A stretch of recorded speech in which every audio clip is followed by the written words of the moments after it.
One of the very few games, I think, single player long story games that you and I have actually started and finished completely. It's usually kind of hard Something to I want to do more of now. Honestly, it was a good time. Yeah.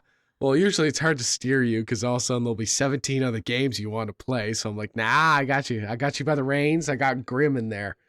See, I need to just get Derek out of the equation. I need to get Grim there with me.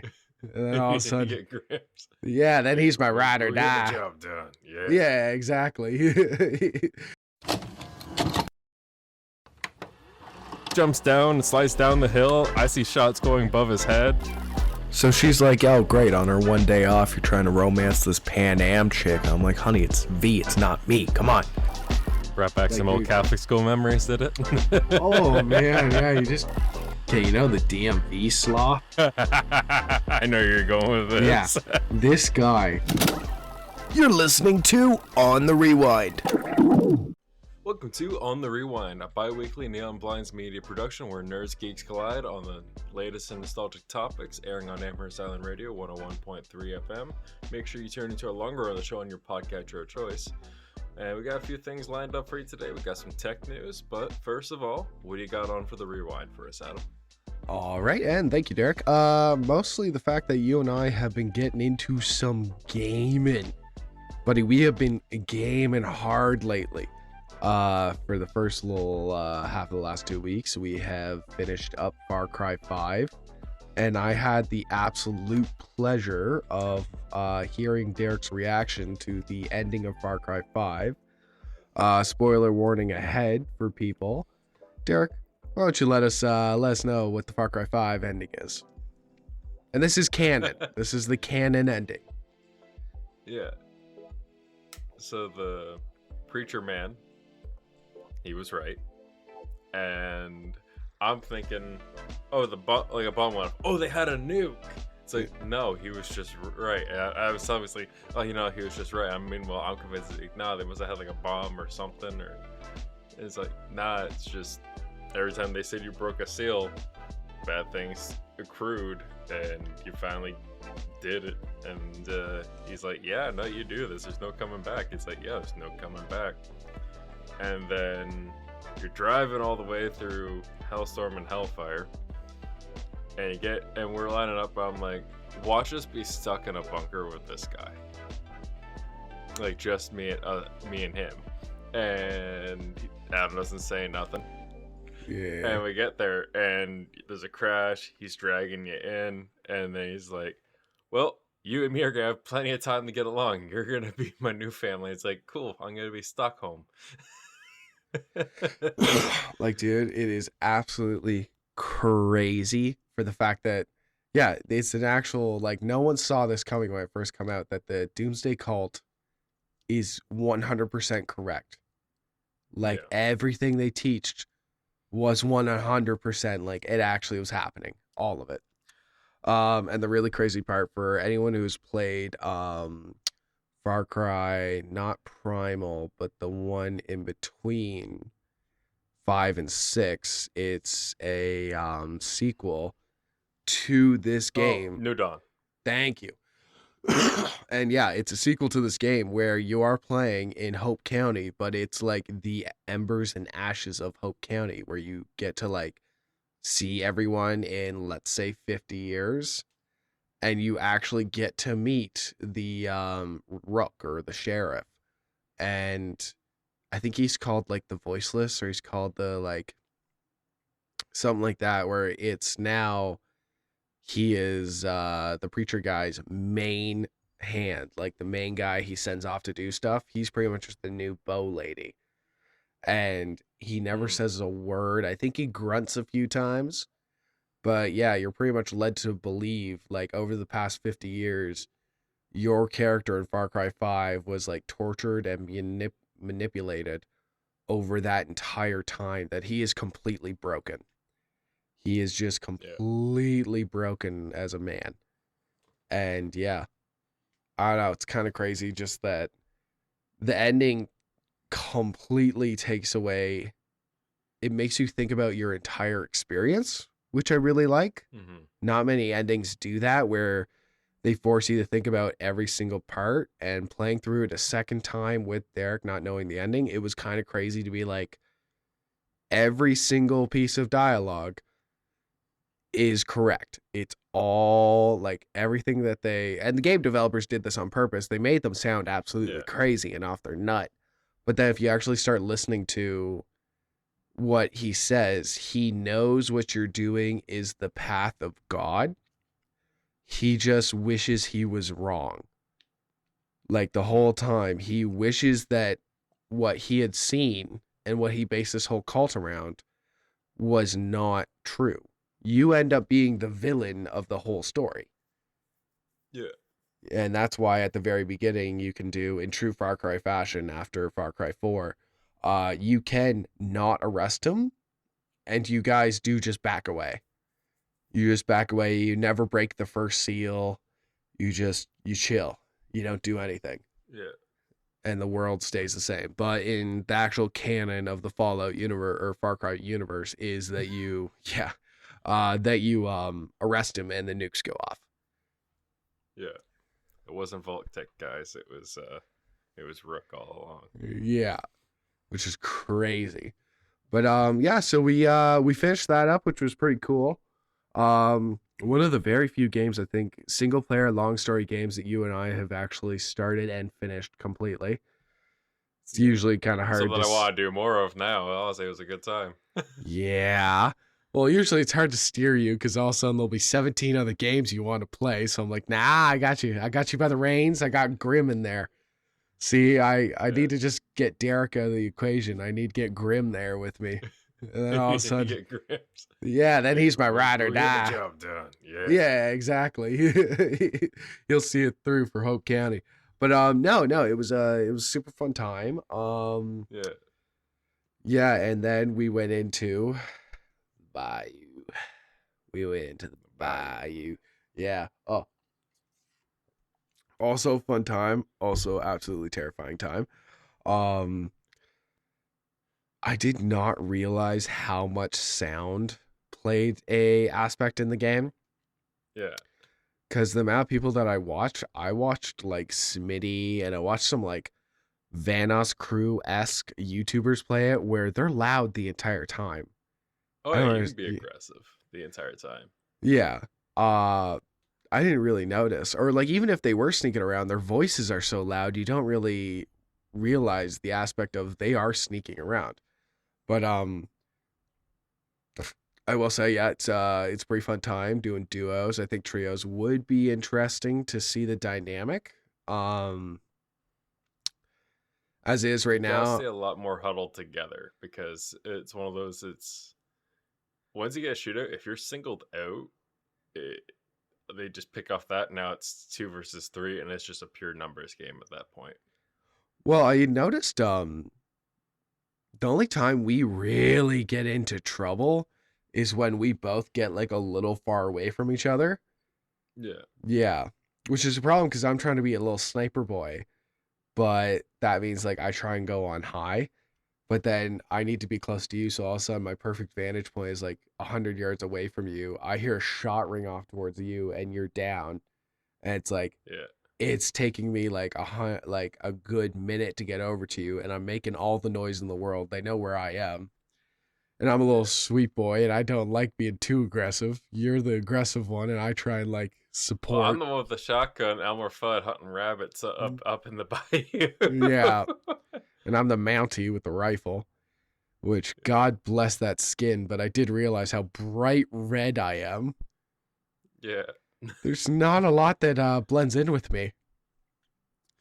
But it's not just happened once. It's happened on 3 or 4 occasions now that we hear somebody, a group of people, and we're like, shh, hold on. And we let them walk past us, and they don't spot you. No, they don't. I guess you're not looking for it. You're not. Yeah, it was so funny the first time where, we were like... You're walking and you're listening. Right? It's not like you're looking around, and sometimes you'll catch a glimpse of something, but if you're looking for it too hard, you'll see a zombie in a bush, and you'll think, oh, yeah, right. So it's one of those like you kind of got to be half in, half out. Yeah, like I look for movement, and then once I see a zombie, I look for like intentional movement. Yeah.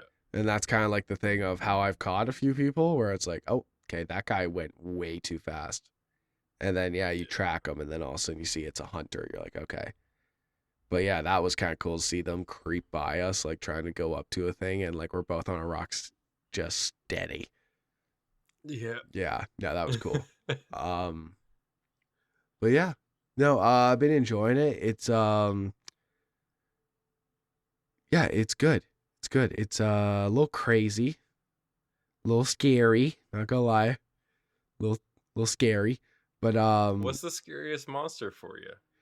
honestly, it's not the monsters. It's just the fact that like I am not a real big multiplayer guy.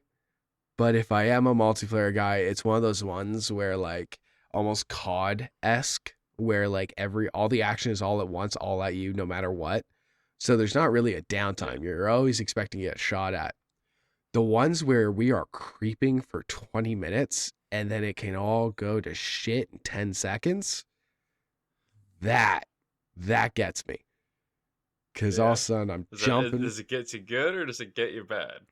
Well, it gets me good, yeah. Like, it's not like too terrifying, but it's just funny that we cut from like going through a cornfield, talking about my week and my job and all that sort of stuff to like going into on a mountain face, and all of a sudden it's like you hear a bomb being thrown, it goes off, your shots ringing off, you're like, oh god damn it, I was just talking about my job. And it's just, yeah, it's one of those funny ones where it's like you're not on edge the whole time, so when you're caught off guard, you're extremely caught off guard.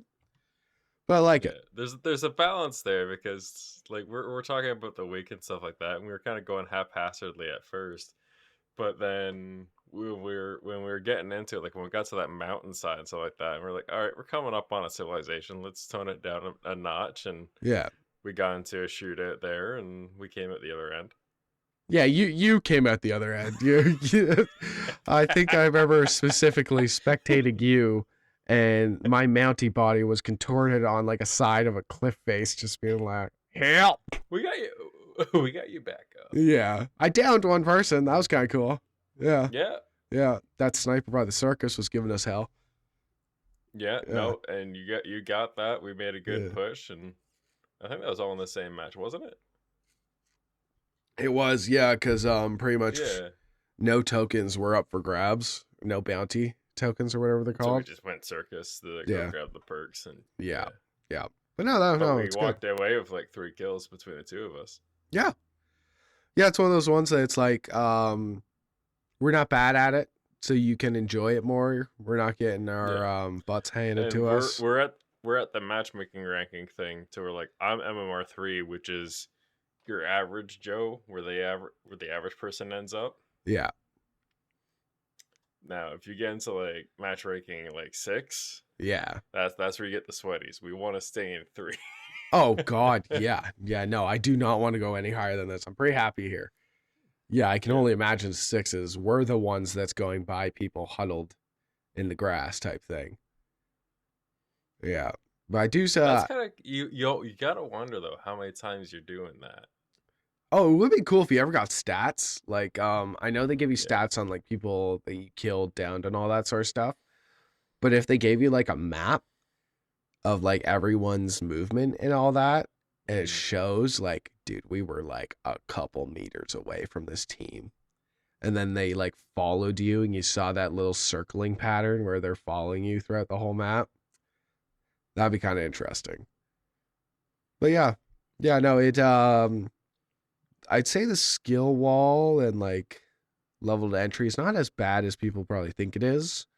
No, it's interesting. It's very interesting. Well, I've been pulling you and like trying to show you like the little tricks, like with the clues and how it glowed orange to let us know. It's like, hey, this is what it looks like if there's another team near the clue.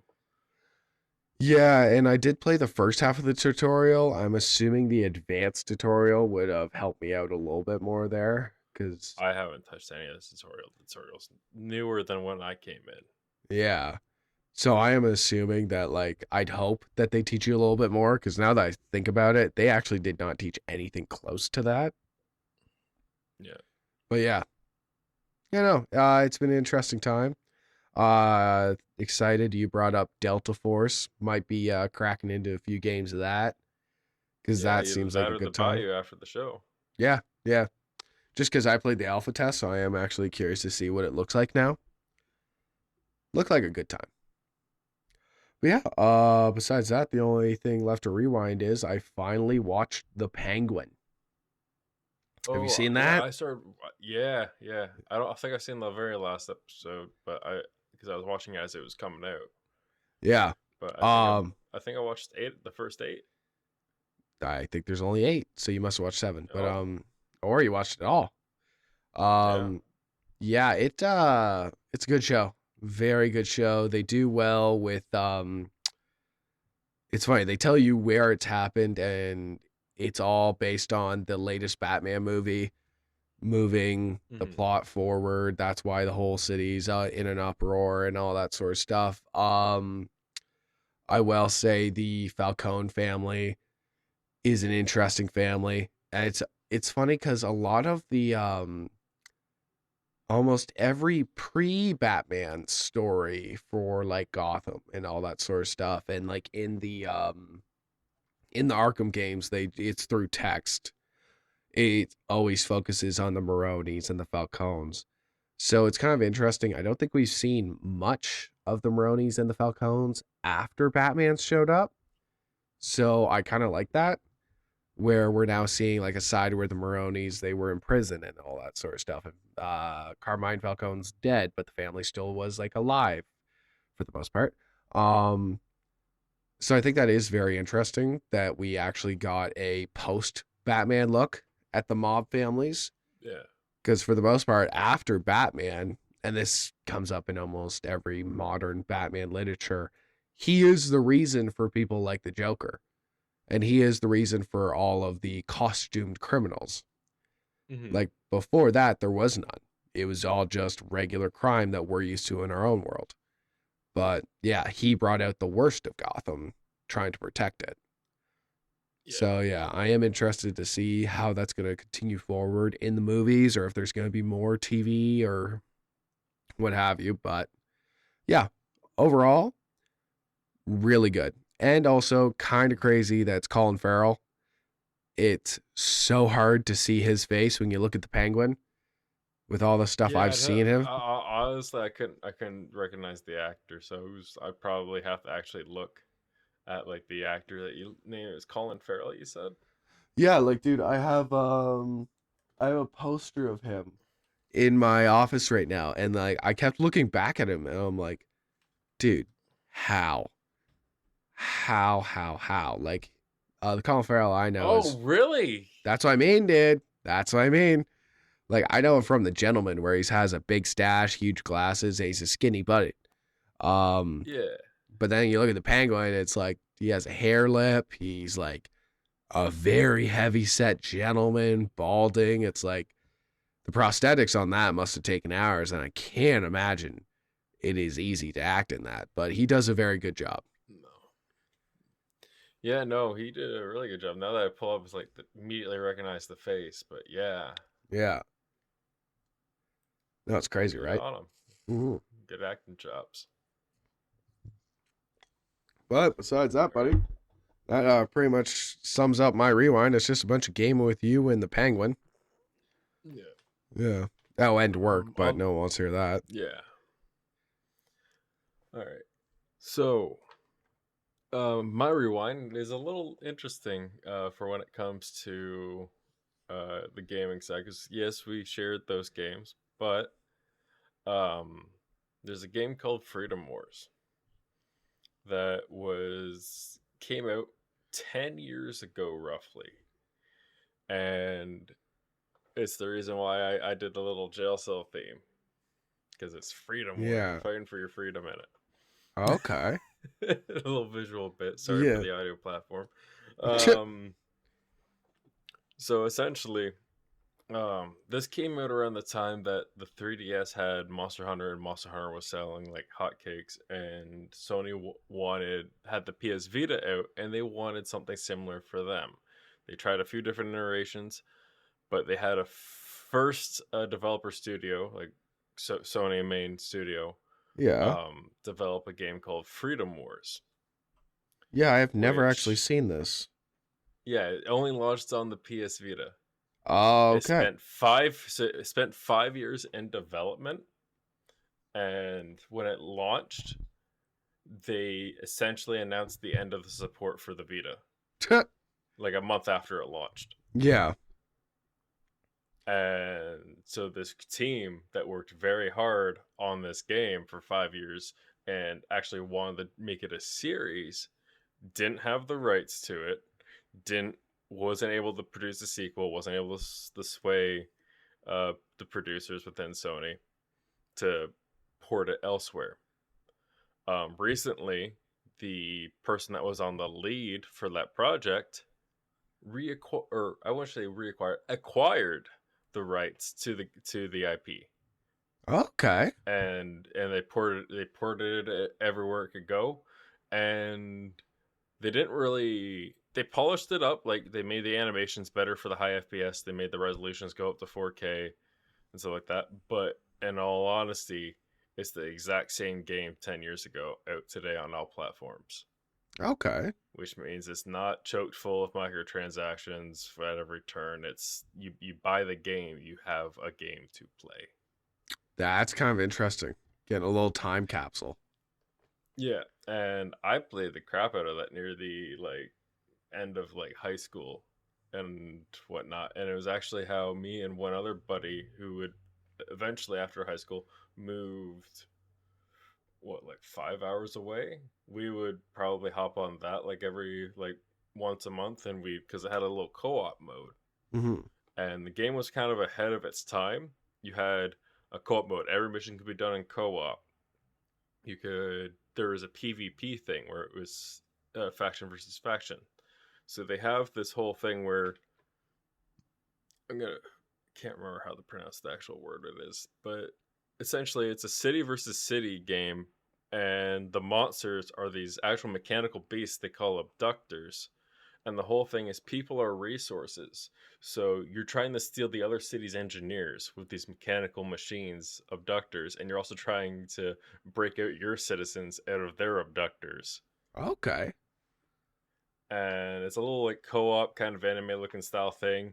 The kind of the kicker is so and is you are an immediate drain on society, and you need to make up for it. So whether you're an engineer or something like that, if you can get into something fancy like that, you're considered a citizen, right? Okay. And if you want to marry somebody, you have to contribute enough to the society and have enough contribute like credits and contributing in order to claim the right to propose to somebody. Oh, that is the okay. So just to It's dystopian, right? yeah, It's to like, and it's kind of almost apocalyptic. Like the game's opening line is, if you have one loaf of bread and there's two starving men, does one eat it? Do both of them? Do they share, or do neither of them eat it? okay. Because is one gonna fight the other one for it? Are they gonna kill each other for it, and no one gets it, or are they gonna make peace? Yeah. Right? And so So you got I all these neighboring cities fighting each other for yes. resources. So like to kind of like sum it up, it's mostly like you are not worth anything to society unless you can contribute something there to Yeah, society. you actually, and they treat it like a prison system. You're as well. When you are born, you are a million years in debt to society, Tip. right? And so Okay. you're doing these missions that you're taking at first you're only taking a few hundred off, and then you're going on riskier missions and stuff like that, and you're taking a few thousand off, and then the resources you get from doing the missions, you can also donate that to lower your costs. And as you donate this stuff, you accrue a currency that you can use to claim extra things, whether it's clothing, gear, aesthetics, and stuff like that. Because it had, for a handheld game, it had really good customization for a handheld game 10 years ago. Yeah. Really good character customization. Like, you look at it, it's like, oh, there's only like 30 outfits in the game. Yeah, but each of those outfits have 3 variants for 2 different genders. Oh, for 10 years ago, that's really good. Yeah. Huh. And yeah. So it's kind of funny though, because you'll be like, you have to claim the right for everything, and it's real cheap, and it's a joke on itself. So at the time that the story was being written, Japan was going through a thing where they're like, China has their social credit. Yes. Japan was considering something like that about 15 years ago. Oh. And he started writing a story. It's like, what would that look like in a apocalyptic dystopian future? Yeah. And they also needed to turn it into a Monster Hunter like game. And it worked. It was really it was niche. It sold to a niche market, but it was really popular. Yeah. And if you look at like any of the reviews, even the negative ones, like I played it on the PS Vita OG. like there's like at least like 30,000 people like posting like, oh, and like even YouTubers that used to kind of cover the game back in the day, because everyone was like, oh, come on, bring it to the PS4 or PS3 or whatever it was at the time. Yeah. Just took them 10 years. Yeah. No, the other thing is like the idea of this game was birthed 15 years ago. It was released initially 10 years ago, and it's not it's not a reboot. It was just remastered and ported over to everything now. So you're getting like you said, a time capsule game. Yeah, and that's cool. I'm going through. It plays great on the little Steam Deck, and I'm just sitting down in bed, just like, all right, let's jam this out. That's dope, though. Yeah. Unique kind of game mechanics it has. So they have these things called thorns, which is kind of like essentially like your class. Yeah. You got your one that will boost your defense, one that will boost or do healing, and the other one is called binding. It's not necessarily damaged. So you're fighting these like titan sized things, right? And you can launch your thorn, and it's like a grappling hook. So all the grappling hooks that everyone's fantasizing about now today, that's all coming in the games more recently. This game was already doing that back 10 years ago. Okay, but wait, do the propelling yourself around. Do the grappling hooks have and they have buffs to them? Yeah, so like let's say I use the grappling hook on like the Titan's leg, I can start spamming my B button and start trying to yank it so it falls over and it has a temporary stun, so we can all go in and bash it in. Okay. All right, kind of or charge it up and I'll launch like a net at it, right? It's a binding thorn. It's the whole thing, right? Or if you're one where it's like you have your healing one where you charge it up, you can go kind of fist bump your buddy and heal him. Oh, okay. Or that's if you hold it down and get the full charge, like your ultimate use on it, you'll put like down this like healing wall that everyone can run to and heal. And then the armored one, you can throw down cover or boost people's defense. While still having that thorn thing with a grappling hook pulling you all over the place. Or being able to pull. I was trying to think the Titans and stuff like that. Yeah, I thought you had to grapple your buddy to give it defense. You can actually grapple them too and boost them that way too. Okay. It's like a little leash that becomes between the two of you. But have you pulled up any images on Freedom Wars yet? Or? Yeah, that's actually what I was doing when you first brought it up. I just brought it up on my phone to kind of check it out because I'm like, well, PSP Vita, that was around the same time I was like kind of in the PSP. I mostly was the first one, but yeah. Yeah, here is, sorry for the audio listeners. I just want to get this little bit out, but like there's a good image of what you're doing with like the thorns. You're grappling it, you're pulling it down. Yeah. And fighting it while people are laying into it with machine gun fire, and you got your guys running in with melee. Okay, all right, yeah. You have your character that you're using, and you have this thing that they call an accessory, which is a robot. Kind of like the cat to your liking, right? Yeah. Right. But it's just a whole another avatar that you get 2 weapons, they get 1, and stuff like that. But you can adjust the loadouts. It even gets into like elemental stuff and all the RPG fancy stuff that you'd usually see in those kind of games. Mm-hmm. But what's kind of funny, the game got review bombed because people thought the voices were AI. So 10 years ago, when this game came out, all the robot characters' voices are through text to speech to make them Oh, sound non-human yeah, and robotic, right? That's how they did it for the Vita. It was a very cost-effective solution. They kept that, right? yeah, And everyone thought they were like, "Oh, the AI's voice is voicing this." It's like, no, it's text to speech. yeah. Like, oh my god, that's so funny. It's like the original AI. God, Yeah, that's funny. but like, what's interesting, they did spend the buck because originally it was in Japanese with English subtitles. They Yeah. did spend the buck to get the whole game dubbed in English. Oh, good for them. Yeah.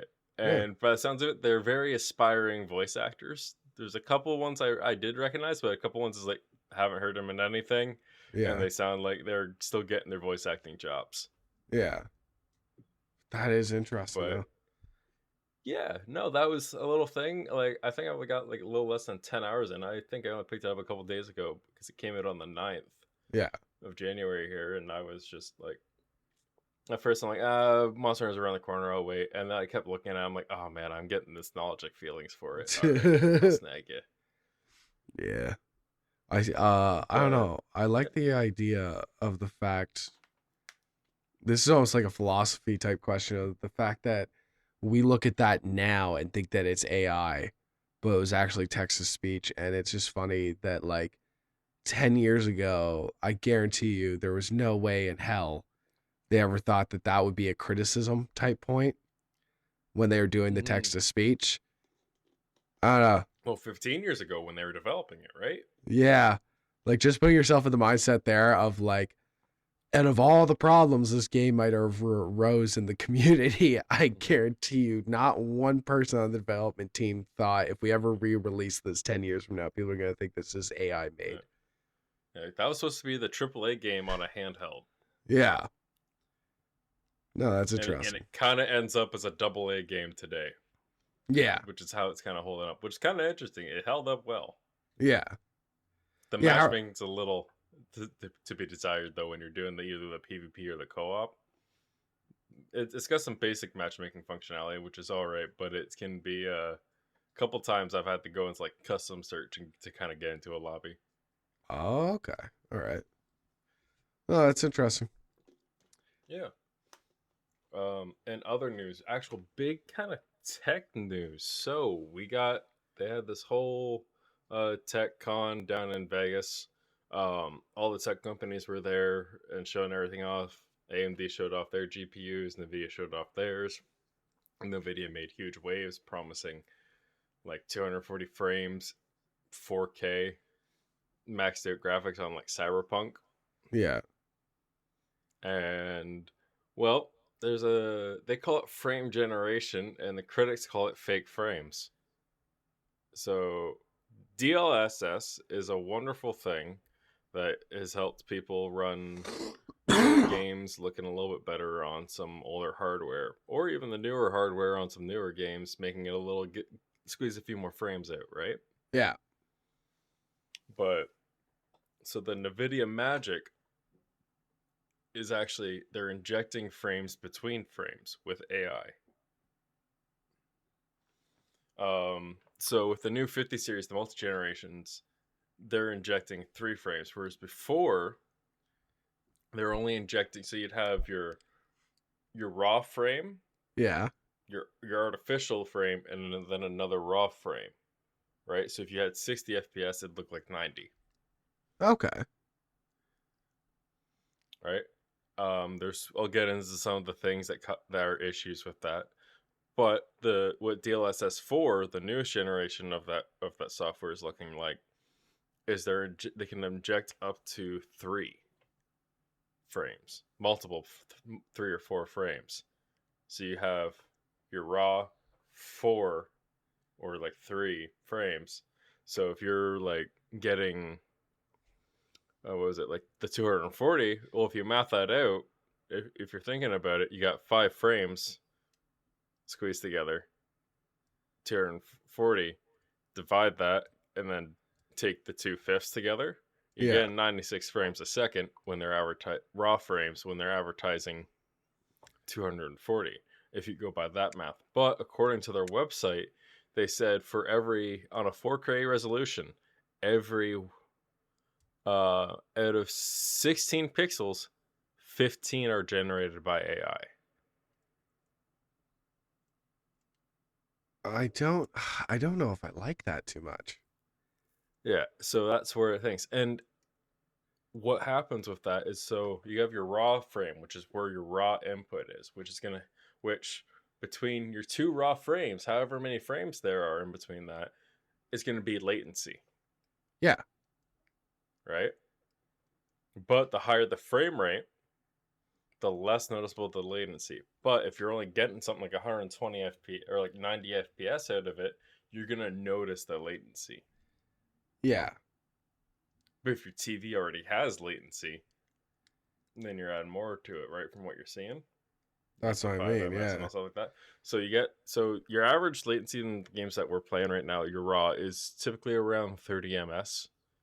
You can cut some of that down with Nvidia Reflex, which is another one of their softwares that they're promoting up to cut down on it. So they have like 3 different softwares. They have upscaling. They have the DLSS upscaling. They got DLSS the frame generation, and then they have the reflex, which is to reduce the latency.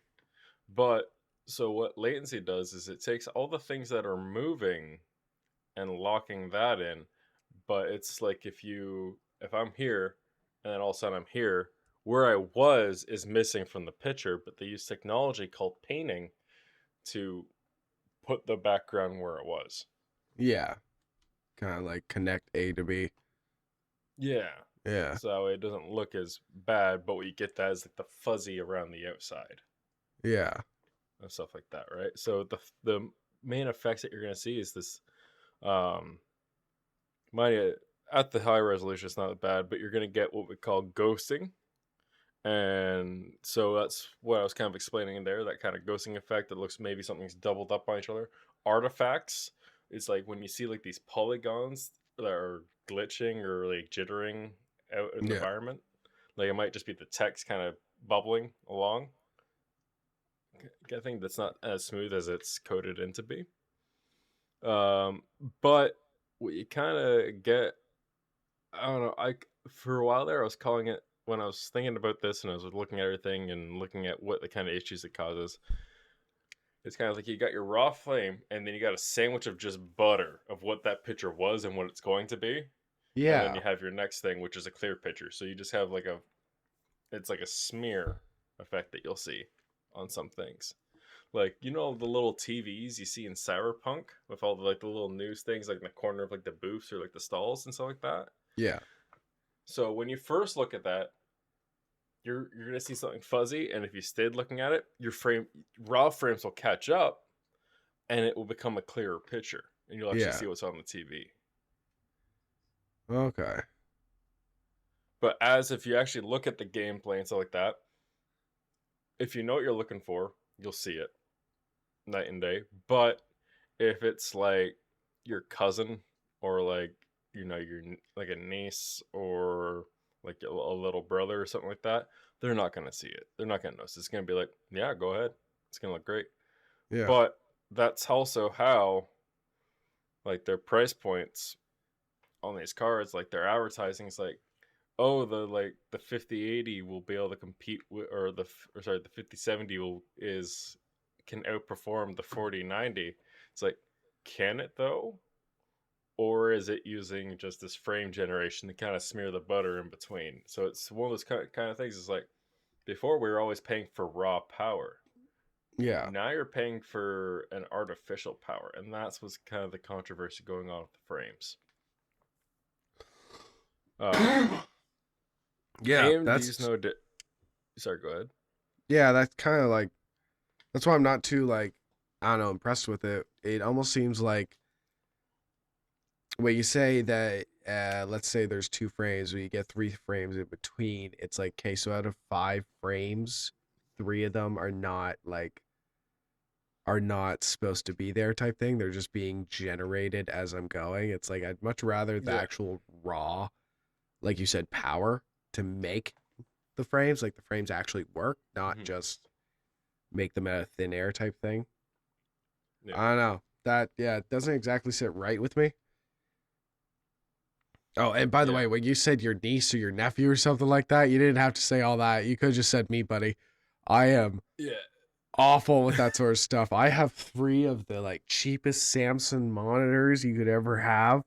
I could not tell you. I'm still on 1080p. I am so okay. I got like a decent system too. I do not Yeah. run 1080p. I couldn't tell you what the rest of the stacks are. So yeah, I'm not gonna notice. Yeah. I just don't I like the idea recently of it. went to the 2K, and Yeah, that's like you don't need to go to 4K. 2K, a lot of people agree on it. That's kind of where it peaks, and then it's yeah, diminishing returns afterwards. yeah, But so let's see. Kind of going butter. Yeah, the 15 pixels. Just going over my notes here, make sure I went over everything. Okay, so yeah. So AMD has a similar thing. So originally, um, what these technology used to be, like the first iterations, was downscaling things that were far away and and keeping things upscaled that were closer to you, right? That was kind of the first yeah, iteration. And then as they've kind of grown on to like these third and fourth versions of themselves, AI has been more and more put in, and AMD and Nvidia are getting more into these. So even like the FSR for AMD is doing a much similar thing, and that they're generating frames. And there's actually proprietary software out there that you don't need either one of these GPUs. Potentially they do. You can go get things where they generate frame. You have an AI running on your computer generating the frames for you. yeah, But where it kind of gets to like single player games, I can imagine that would be great. But when it comes to competitive games, could you imagine like that you have an AI trying to predict what like guys trying to juke you or run around a corner or something like that? yeah. No, it'd be awful. Yeah, Like that's what I imagine anyway. yeah, like we're not there yet. Where I don't know, some of the images I see AI make, it's like if you're putting that in between some beautiful frames, don't bother type thing. But you're also thinking this is all conspiring in seconds, right? So Yeah, it's like I said, it's not bad. At worst, I keep coming back to this word where it's kind of buttery. Tit- Like it's like you're looking at a clear image and then someone kind of smears some butter over top. Like yeah. Just someone you're put like, I butter on can my still see what the glasses. image is, Yeah, but it's like or like you knock a few back, the screen gets a little fuzzy. You mm, squint your eyes, like oh yeah. I get that. Yeah, yeah. that's so But that's just kind of where it kind of like the tech kind of went from like, oh, that's a really good solid price point. Oh, they're advertising this. Really funny. excited. Oh, frame generation. Oh, okay. I'm a little less excited now. Yeah, Are some of these cards still worth the money? If you're getting into PC building, sure, why not, right? And if you're not gaming at 4K, don't worry about it. Just get like the $500 graphics card that's gonna set you up for your future of gaming for the next 2 generations, and you'll be fine. yeah, Like I got my 3080, which is now gonna be 2 generations old, and you got the PS5 that came out and everything else. Is like I'll be golden for years to come. I went yeah. from a 1070 to a 3080. It's like technically, according to that logic, the 60 series is going to be when I upgrade, but we'll see if it's just artificial frames, then not going to be much of a point. No, But no, it that's is getting harder because technology advancing it. Because they used to like they're trying to their goal was to try and double the raw performance of the graphics cards each generation. So two yeah, years is when they're trying to get these things tested out. we're kind of hitting a high benchmark there. They're gonna have to find a new process, find something that's not the standard. So I get where the AI is going with this. It feels like the easy way out to a problem that's only going to get bigger. Well, yeah, That's not because gonna you're not gonna be able to the AI your way out of. well, yeah, if you think about it as they were trying to fix a problem where, let's say, they couldn't hit 240 frames per second with actual physical components, so they said, Yeah. "Ah, damn, let's just do it through AI." Well, come 2 years from now, you might be able to do 240 frames per second with your physical components, but you already hit that, and you're supposed to be doubling Yeah. it. So now you Yeah. locked in to doing it with AI instead of having a year where, let's say, you only hit 1.5% more than the past generation. You're kind of now stuck. Yeah. Unless you go with the next generation, you say, okay, no more AI. It's all physical components, but you're getting exactly what you were getting with AI. It's just power now instead of artificial. Which is where I think maybe third party or well, like it's not really third party because Intel started doing graphics cards, but they haven't really hit the like a good benchmark to compete with the high end. Yeah. Their high end competes with the low end, right? Yeah. So, but if they stay on the raw power side of things, well, these two, well, Nvidia and AMD are fighting for who's going to have the better AI. That might end up being the more consumer friendly product. Mm-hmm. Or I guess I don't know, maybe not consumer friendly. It might even I might be thinking about this all backwards because, like you said, it's only someone like myself or someone that's going to notice these little bits and bobs. But if you're sitting back on a couch gaming at 4K on a TV, it's like a lot of these things are going to just pass by and you're not going to see. Yeah. It's only the hardcore guys that are actually going to really notice. Yeah. But it does feel like it's going to be it might be a problem down the road for when it does come to that. And when you come to, because a lot of people like the graphics cards thing, it's like, okay, yeah, they're turning these raw frames, that's good. The same power that powers the raw frames is also the same thing that renders your projects for work. Oh, wait. Yeah. Oh, no. Yeah. No. Yeah. Oh, god damn it. That's so funny. It was all leisurely now until I just thought about that. Yeah. Like I said, Oh, I had a couple good bullet points on this one. yeah. All right. Well, You can't butter your way through that one, can yeah. you? Maybe to the No. boss, but not the computer. That's so funny too, because yeah, honestly, for the most part, in like You're just not love it, watching your previews, you're watching an AI generated version of your previews.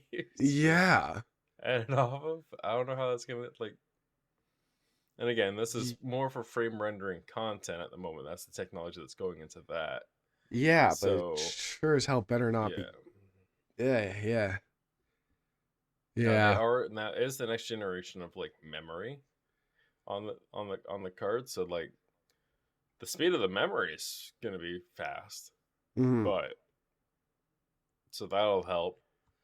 But it's one of those things that's like if your boss comes to you and asks you, it's like, yo, you want to upgrade to this? It's like, well, is it actually performing better or is it just generating better?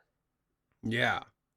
I know we're at the absolute top you can get 2 months ago, so thankfully, I Yeah. don't think we're But hitting that. you Obviously, also like this is the year where all the tech's coming out, yeah, the next yeah, generation. and he's excited about all of it. So yeah, I'm gonna have to sway him. Be like, no, we're fine. Oh no, not necessarily. It's fine, just research and all that stuff like that, right? Yeah. But you got high end rigs. It's like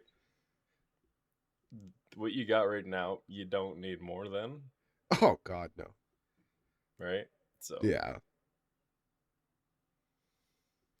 like like I said, like the stuff that's coming out now is for like okay, if you want to dabble into 4K, maybe 8K gaming and stuff like that, and you want the high FPS, it's like well, that FPS is going to be a fake number. Like I Yeah. said, it's if you math out the 3 frames in between the two, you're getting 96 instead of 240. Which, mind you, 96 at 4K, not bad. Yeah. It's pretty good. Your average monitor is 60. Your gaming guys are usually between 90 and 120 for competitive. Mm-hmm. So You know what? I might actually switch to 2K. Maybe. I just like how this whole thing is like, oh, they're all at 4K. I was like, I'm at a quarter of that. Let's get the half. Yeah. Yeah, let's get half of that. Well, I actually, honestly, I ever since you said you got a 2K monitor, I just looked it up and it's like I can get a Sansu or an MSI 2K monitor for like $229 right now. Yeah. My big thing is I got some like I think 27-inch ones. I want to get like the 32 2K.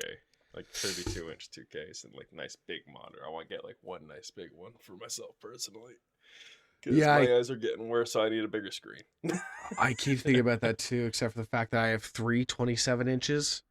So, like, Yeah. I thought about getting 32, but then I'm like, I don't actually know if I have space. Or there Well, has here's to the be question. curved Do you in. actually really use the whole 3 monitor setup? Yes, actually, which is crazy. And I know people will call me crazy, but ever since you get three monitors, you start using three monitors. Do I Yeah. need them? Absolutely not. Do you use them once you get them? Absolutely. Because now all of a sudden, like, I'll just have I'm you. very happy with 2. Oh, buddy, yeah. Once you have three, all of a sudden I'll toss up Discord. You'll have your own screen to you. Like you get almost like luxurious with it, where you're like, Yeah. yeah, I don't know. I'll toss something over You got your here. game, you got Discord, you got your movie. Oh, dude, yeah. When I'm working on projects, Spotify has its own half of a screen over there. You got two file tabs open on a quarter. Have something else just playing for the hell of it. Like, oh, dude, yeah. You use three, no problem. Sometimes I even think it's like it'd be kind of cool if I had one fourth one just appear, but it's like no. Yeah, it's weird. See, I But thought if I was gonna do the 3, it would be the 1, 2, and then up above yeah, kind of thing, and that would just be like, all right, got the Discord, everything I need there, got the game there, and then entertainment up there. I don't mind that. Except obviously I don't have space, but Yeah. yeah. See, that's the problem. Is I was looking at this. I was kind of measuring it out too. If I go 32, I'm gonna have to move my PC onto my other shelf over there, and have all the wires coming through. Cause like already as it is, I don't see half of my PC. Cause it's Mm. already like conked off over there. And like I Yeah. have a little Lego set on one side, that'd be gone. The entire desk space that I have would have to be monitors on the back wall, and then me. You know, some people like that as an aesthetic, and one thing you might be able to get away with is wall mounts. Yeah, they're wall mounted actually. Oh, they are okay. Yeah, they are. God, now that I'm thinking about it, actually look kind of sick, wouldn't it? Yeah. God damn, yeah. The only problem is I would really love to see my PC. That's like because I Yeah. made it Well, with that you glass got one. you bought the fancy one, right? Yeah, Also, some of the cases. So a big thing that I saw at the Vegas kind of like tech thing, yeah. they're putting LED LCD screens on all-in-one liquid coolers. Oh, So I they'll love have the that. little animations playing inside, seeing it through the glass on the thing. Like Dude, they're like a that's space android. They had the anime waifus. They had like race cars. Like okay. it looked like retro thing. Yeah. This is so. This is why I've wanted one for so long. I saw a PC one time, and the guy had a hamster on a wheel, and he goes, "It looks like he's running the whole thing," and I cackled to myself, went out for a dirt, and I cackled some more, and I thought, you know what? That's the goal. Is I'm gonna have a little LCD screen on my CPU, and it's gonna be a hamster running, and I'm gonna turn it on for everyone, be like, "Look at him go! His name's Jeremy. He runs my whole computer," and like, I want when I hit the power button to be a second delay where he gets off and he like catches his breath and he walks off screen. Like, dude, that's all I want out of those LCD things is a little hamster on a wheel, dude. Okay. Okay, and thank you for listening to On the Rewind. We just finished up our broadcast edition on Amherst Island Radio, 101.3 FM. We also post all of these podcasts on Spotify, Apple, Amazon, anywhere you listen to podcasts. We're going to be there. Thank you so much for listening. Thanks for listening to On the Rewind.